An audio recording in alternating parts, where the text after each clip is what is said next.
I think you need several arrows in your quiver.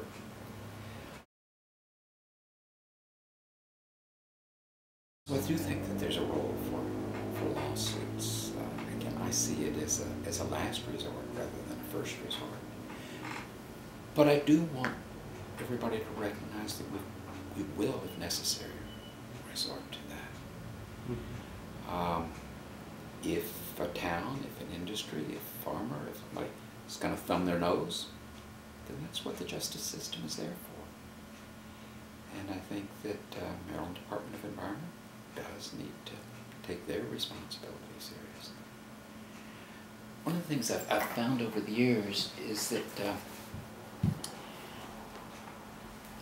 most managers, most factories, most entrepreneurs are willing to do their part.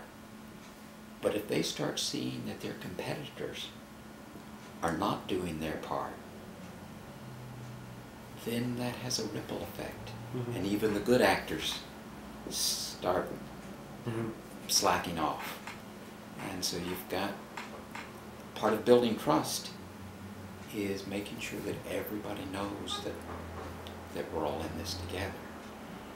And if some farmers are allowed to pollute, if Chestertown, well, they could figure out that, gosh, it would be cheaper. We've got some financial problems in the town, and rather than treating all that wastewater, we'll just let some of it bypass. And then other towns saw that they got by with that. It would be a race to the bottom. And so everybody needs to know that we're all kind of watching.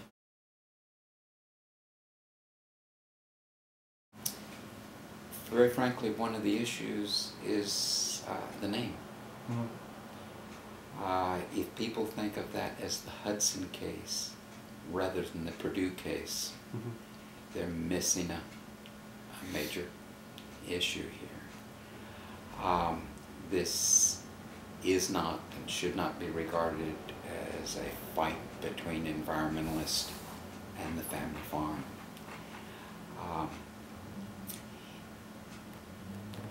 I don't think the courts are going to have to decide whether Hudson and Purdue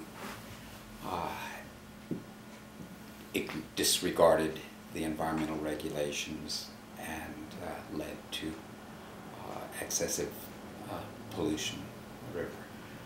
One of the facts are that there were extremely high levels of E. coli, of nitrogen in the Pocomoke River and in the streams leading to it. Did it all come from the Hudson farm? I don't know. And the courts will have to rule on that. Did it significant? Did Hudson do everything possible to prevent that? No, there are facts that they did not. They didn't have and didn't follow nutrient management plans for several years prior to that. Would it have made a difference? I don't know. The courts will have to rule.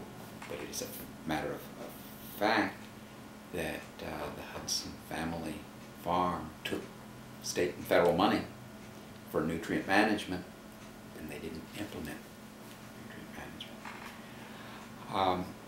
But the real issue in that case, and again the courts will have to decide on it, is whether an integrator like Purdue, which provides the chicks, provides the feed, provides the veterinary services, provides the design of the building, visits, adjusts the temperature, monitors all kinds of things there, whether Purdue can then absolve themselves of all responsibility for the waste that's produced there.